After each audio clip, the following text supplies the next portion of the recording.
Muito bem. Quando nós pegamos o livro de Neemias, estudamos o livro de Neemias, porque a Bíblia ela foi feita para estudar, ser lida e ser estudada, nós observamos que Neemias, eu estava estudando, Neemias é um profeta, aliás, é um governador pós-exílio. O que seja um governador pós-exílio? Neemias ele saiu do cativeiro babilônico. Se nós lemos aqui no capítulo 1 todo, se nós lermos o capítulo 1 todo, perceberemos que Neemias estava no cativeiro. Estava tranquilo, uma vida boa, ele tinha status, ele tinha condições. Ali ele vivia uma vida que, na zona de conforto. Mas nós entendemos que nem sempre a zona de conforto é bom para o crente. A zona de conforto, ela deixa o crente acomodado. A zona de conforto, ela nos faz uma pessoa que pensa só no ato material. E a Bíblia diz que Neemias estava ali, numa zona de conforto. Então, se nós observarmos o livro de Neemias, perceberemos que Neemias e Esdras são o mesmo livro para o cânon judaico.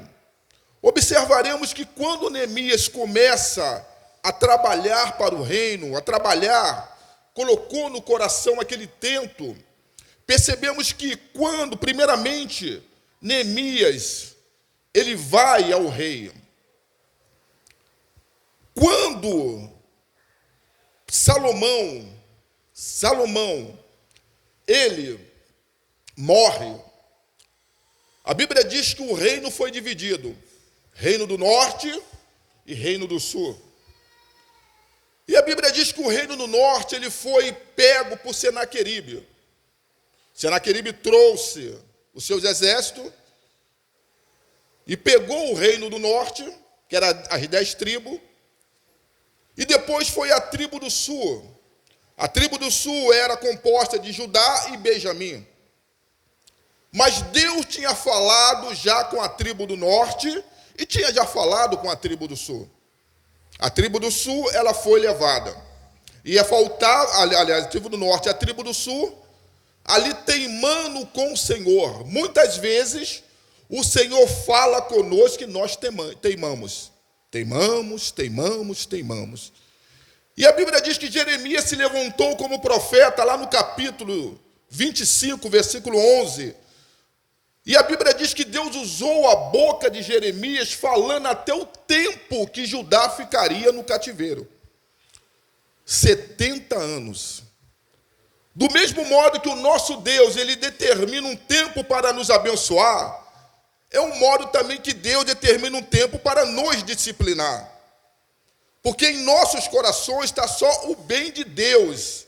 Mas a disciplina de Deus, ela é muito boa. Então ali o povo, ele foi para o cativeiro. E a Bíblia diz que 70 anos marcado, Deus levantou quem? Deus levantou Ciro. Quem era Ciro? Se nós pegarmos na Bíblia, no livro de Isaías 45, Ciro era ungido de Deus. Deus chama ele de ungido. Meu ungido. Mas se nós pegarmos nos anais da história, Ciro era adorador de imagem. Perceba uma coisa, uma pessoa que não servia a Deus, uma pessoa que não tinha nascido ainda, uma pessoa que Deus estava preparando para ser um instrumento dele, do mesmo modo que Deus preparou Nabucodonosor para disciplinar o povo de Judá e Benjamim, Deus também levantou Ciro para libertar o povo. Muitas vezes em nossas vidas tem alguém nos alfinetando, tem alguém nos perturbando. E mulher de praxe, é comum nós falarmos, o inimigo está se levantando. Muitas vezes, nem sempre, Deus está usando aquela pessoa para trabalhar na tua vida. Deus está usando aquela pessoa para te moldar. Deus está usando aquela pessoa para que você venha entrar numa posição que Deus quer. Porque para nós crescermos, para nós amadurecermos, para nós chegarmos a uma estatura de varão perfeito, há um imbróglio, tem que haver um imbróglio. Porque ninguém cresce tomando água de coco e tomando refrigerante, ninguém. Nós crescemos, nós amadurecemos nos momentos difíceis. Se Deus levou a tribo de Judá para que eles fossem cativos, era para que Deus fosse, ou seja, Deus queria trabalhar naquele povo. Se nós buscarmos os livros judaicos, a história judaica, perceberemos que quando Judá volta para a sua terra natal, aquele povo já chegou com outra visão. Aquele povo chegou maduro.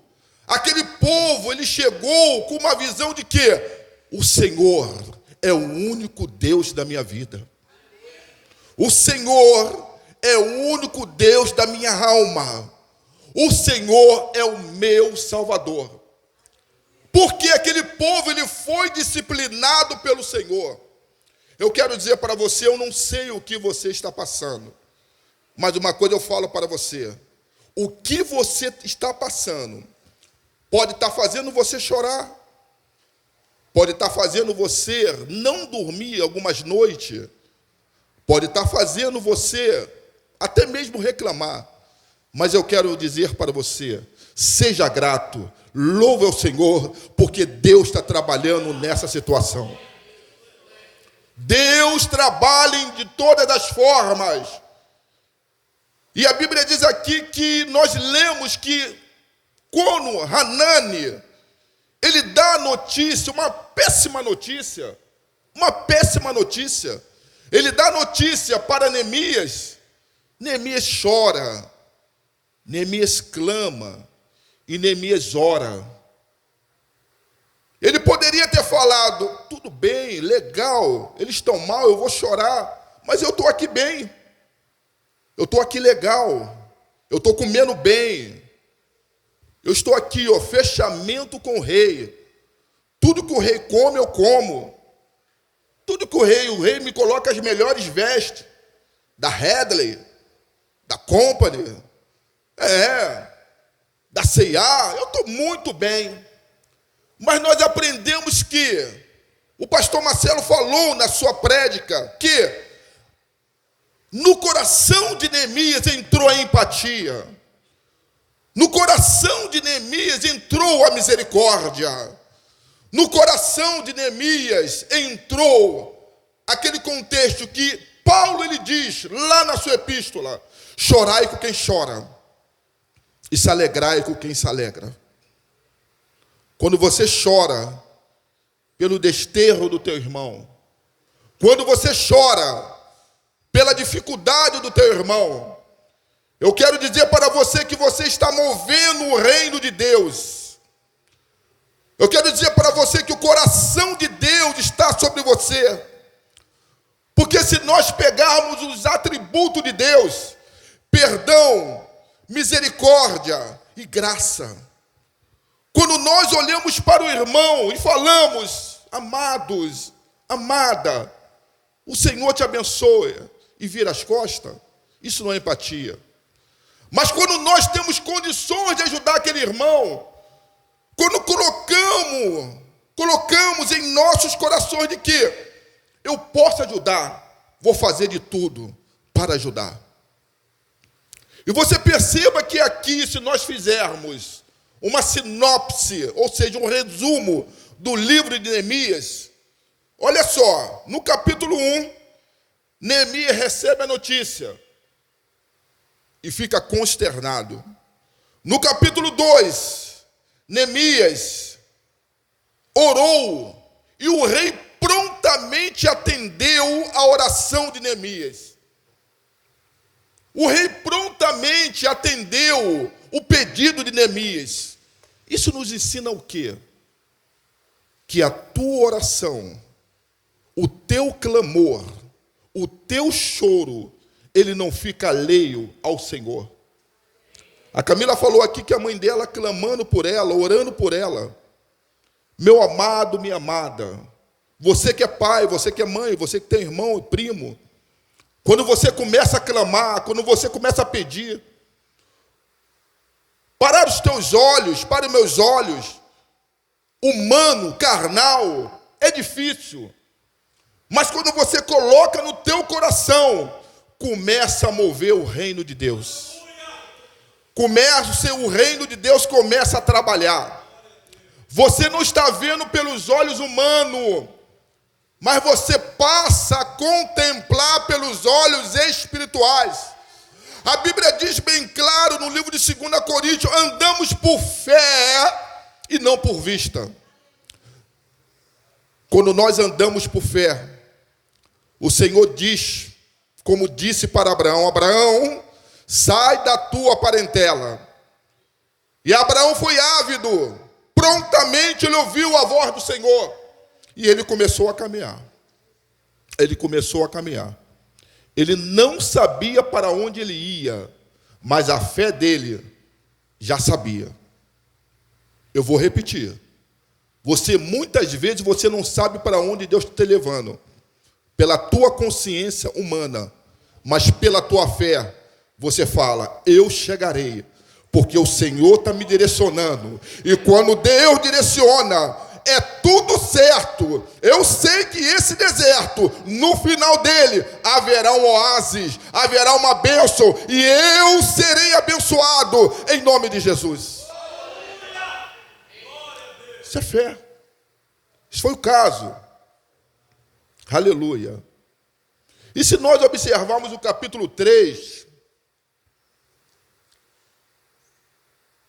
o capítulo 3 nos ensina que para edificar o muro, Neemias, depois vocês lêem em casa, Neemias recebeu a ajuda de vários judeus importantes. Quando veio a leva com Esdra, porque foram duas levas. Primeiro veio com Esdra edificou, levantou o templo, e Neemias levantou o muro. A primeira leva veio nobres, veio sacerdote, veio a elite, pessoas com condições. E a segunda leva veio Neemias. Observe uma coisa, que no capítulo 3 de Neemias pediu ajuda, e esses nobres, eles prontamente, vamos ajudá-lo. E no capítulo 3 você observará em casa que, quando aqueles homens começaram a pegar na enxada, ali tinha ourives, ali tinha sacerdote, ali tinha nobre, ali tinha vários homens com condições. Mas eles fizeram o quê? Eles ajudaram Neemias. O que eu aprendo com isso? Eu estava meditando em casa. Não é a tua condições, não é a tua posição, não é o teu diploma que vai deixar você inferior se você lavar um banheiro ou tirar varrer a igreja. Não é isso. Ou seja, o que eu aprendi também com isso? A união de uma igreja, ela faz Deus operar. A união de uma igreja, ela faz Deus operar. Quando começa a entrar, eu sou o melhor, eu posso, não, deixa comigo.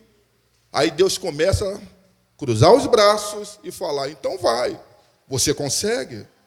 É contigo mesmo?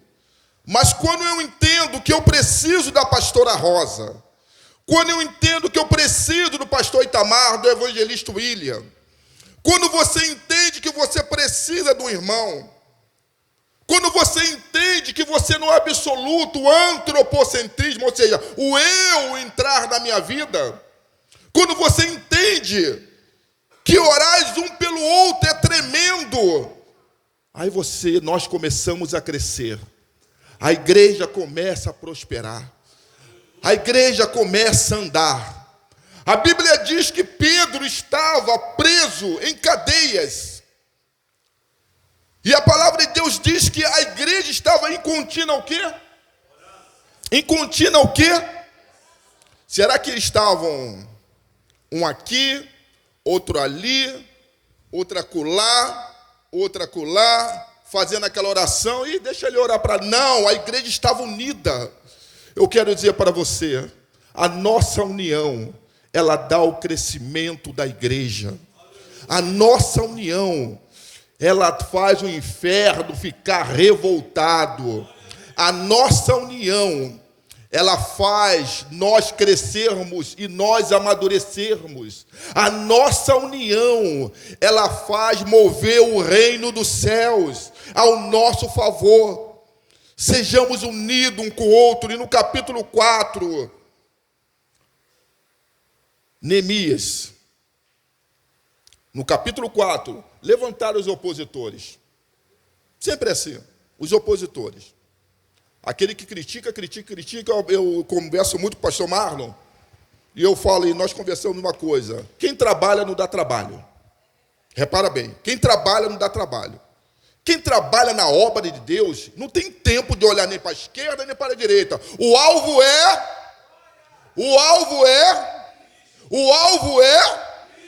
aleluia, o alvo é Cristo. Olhando firmemente para Cristo, porque Ele é o único autor e consumador da minha fé. Quem me deu os dons foi Cristo. Quem te deu os dons foi Cristo. Quem te capacitou foi Cristo. Quem te ungiu foi Cristo. Então olhe somente para Cristo. Somente para Ele. Somente para Ele. Interessante que Neemias, ele colocou esse propósito no coração. Já estou terminando. E nós aprendemos 4 lições com Neemias. 4 lições. A primeira lição é... Coloca aí.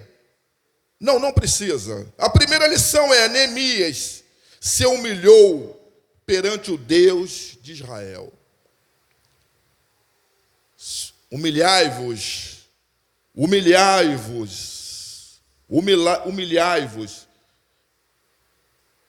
pela potente mão do Senhor, que o Senhor, no tempo certo, Ele vai te exaltar. Não faça biquinho, não bate o pezinho, porque para Deus isso não quer dizer nada. O problema que tu está passando, se humilhe perante o Senhor.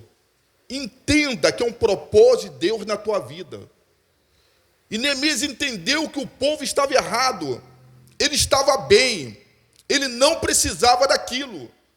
Mas pela empatia que estava no seu coração, ele orou e se humilhou ao Senhor. Se humilhou ao Senhor.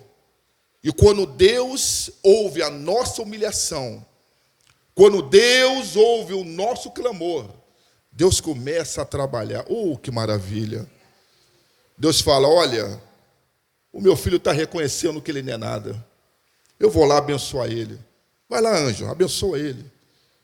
E a segunda coisa que nós aprendemos com Neemias, a segunda lição é: Neemias não deixou o medo dominá-lo. Coloque aí, por favor, Neemias capítulo 2, versículo 2.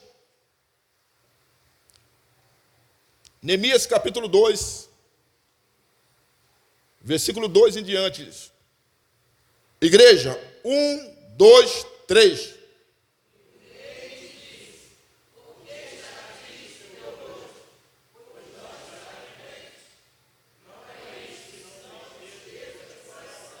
Verso 3.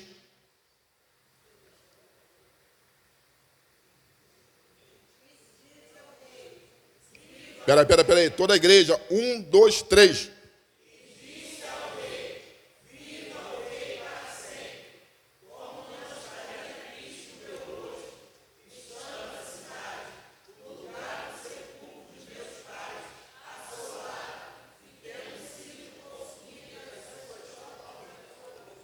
Verso 4.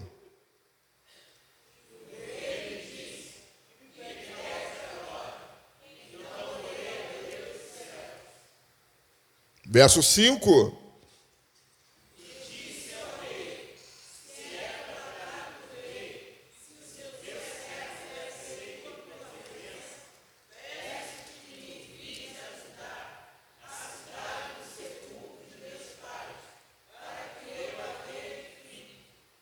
E o verso 6.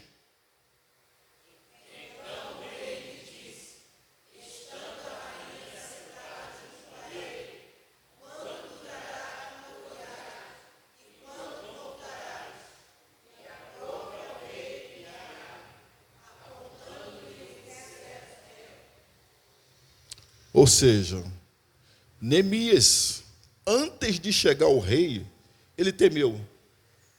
Há uma doutrina meio falaciosa que diz assim: o crente não tem que ter medo. Quem te falou isso? Quem te falou que não podemos ter medo? É ensinado muito aqui pelo pastor Marcelo que o medo, ele é inerente ao ser humano. Todos nós aqui temos medo, todos nós tememos. Mas há uma divisão entre o medo e você. Qual é, pastor Júlio? Ou seja, o medo ele não pode te dominar. Se o medo passar a te dominar, você fica travado pelo medo. E quando você fica travado pelo medo, a obra de Deus ela não se manifesta ou anda na tua vida. Quando você tem medo, você está dizendo para Deus que, Senhor, eu não posso porque eu não me preparei. Quem te falou que é você que tem que se preparar? Quem te falou que é você mesmo que te capacita? A Bíblia diz no livro de Salmo 81, verso 10, eu uso muito esse texto. Eu sou o Senhor que te tirei da terra do Egito. Abre bem a sua boca que eu encherei. Eu quero dizer para você que Neemias, ele chegou ao rei com medo, mas ele não deixou o medo dominá-lo. Ou seja, não deixe o medo dominar a sua pessoa. Não deixe o medo te dominar. Encare o medo, ou seja, não tenha medo do medo. Porque o medo você sempre vai se deparar com ele. O medo vai estar sempre à nossa vista perante nós. Mas nós temos que entender uma coisa e proferir dos nossos lábios: maior é o que está em nós do que o que está no mundo. Maior é o que está em nós do que o que está no mundo. Quando nós condicionamos a nossa mente, quando nós colocamos em nossos corações que o Espírito de Deus está sobre nós, o Espírito de Deus nos ungiu, e que o Senhor, Ele vai na nossa frente, e o general de batalha, ele batalha ao nosso favor, tu mesmo com medo, tu olha para o gigante e parte para cima. E parte para cima. A outra lição que nós aprendemos para terminar com Neemias é que Neemias foi determinado e perseverante. Você sabia quanto tempo levou Neemias para chegar a Jerusalém? Da Babilônia até Jerusalém, olha a perseverança do homem. Da Babilônia até Jerusalém, levou aproximadamente 5 meses, andando de cavalo. Imagine você, andando 5 meses a cavalo. Eu fiz essa pesquisa hoje. Aí, muitas vezes, nós estamos cansados para andar como daqui e ali para fazer a obra de Deus. Não perseveramos. Muitas vezes, nós temos condições de pagar o Uber e não vamos para a igreja, porque o cansaço nos domina. Muitas vezes nós moramos quase do lado da igreja, mas negligenciamos de estar num culto da palavra com o pastor Marcelo, no culto de domingo de adoração, numa escola dominical. Você sabe que é cavalgar, não é isso? Cavalgar 5 meses em um cavalo. Imagina a coluna desse homem. Hoje, eu me abaixei e deu um estalo na minha coluna. Eu falei: Jesus, o que é isso? Deu um estalo na minha coluna. Agora imagine você, andando 5 meses a cavalo para chegar no seu objetivo. E detalhe, Neemias, ele não sabia, não tinha muita ciência, se ali tinha bandido, se ali tinha salteadores, ele estava na sua perseverança. Deus quer de você que tu seja perseverante. A zona de conforto, o sofá retrátil, ele tem que sair de nossas vidas. Ele tem que sair de nossas vidas. Independente daquilo que venhamos passar, independente daquilo que nós estamos passando, o Deus que nós servimos, Ele é maior. Ele nos fortalece. Ele renova a nossa força como a força de uma águia. Eu quero dizer para você que quando você coloca no teu coração, quando você persevera, quando você é determinado, o Senhor começa a trabalhar. E Neemias é um exemplo de determinação. Imagine você, Carlos Moraes. Imagine você, pastor Eitamar, evangelista William, 5 meses andando de cavalo. Eu caminho, de vez em quando eu estou caminhando, eu caminho 1 hora, evangelista Daniel, 1 hora. Mas eu falo, pois estou cansado. Eu caminho 1 hora. E acho muito. Agora imagine um homem que vai como daqui mais ou menos, nós vamos, mais ou menos o quê? Como daqui à cidade, a pé. É um tempo longo, mas ele estava determinado. E o Senhor manda dizer para você, manda dizer para mim essa noite, qual é a sua determinação? Você pensa em abrir um negócio? Você pensa em expandir o seu negócio? Você tem sonho de entrar numa faculdade? Você tem sonho de prosperar na vida? Qual é o teu sonho e qual é a sua determinação? Porque sonho sem determinação é mera utopia, ilusão. Mas quando você tem sonho e você luta para o teu sonho, pelo teu sonho, você vai alcançar o teu sonho. Não adianta você ter sonhos e ficar sentado na zona de conforto.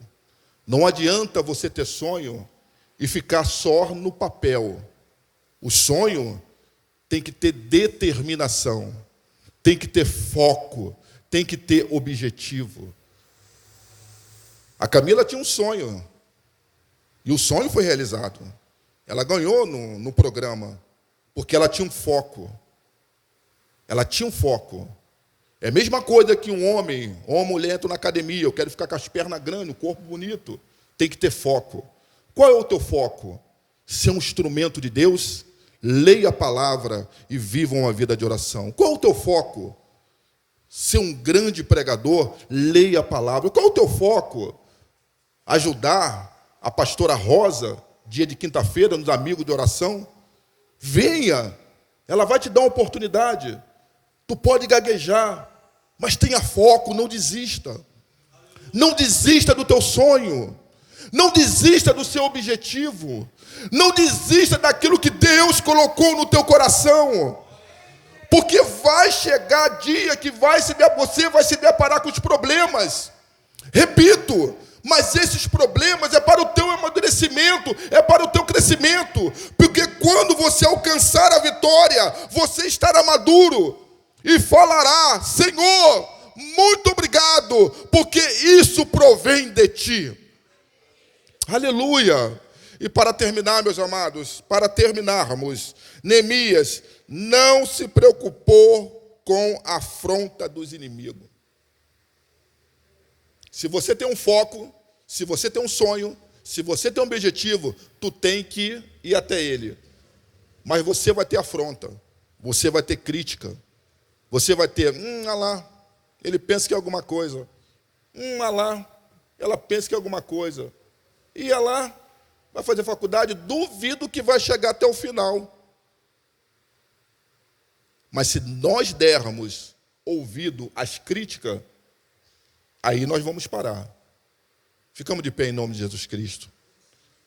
Mas quando você é uma pessoa determinada, você não se preocupa com quem fala, com quem te critica e com quem tenta te parar.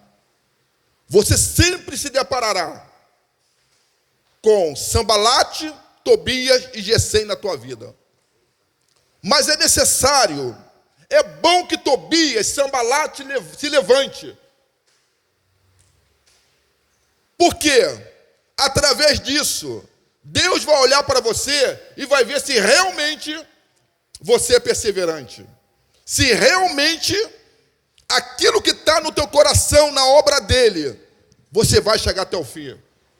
Sanbalate, Tobias e Gesem, eles se levantam, mas pela sua perseverança, ele vai cair por terra, em nome de Jesus Cristo. Em nome de Jesus. Não desista. Seja o Neemias. Neemias disse bem claro: estou fazendo uma grande obra e não posso parar. Senhor Deus, nós somos igreja do Senhor.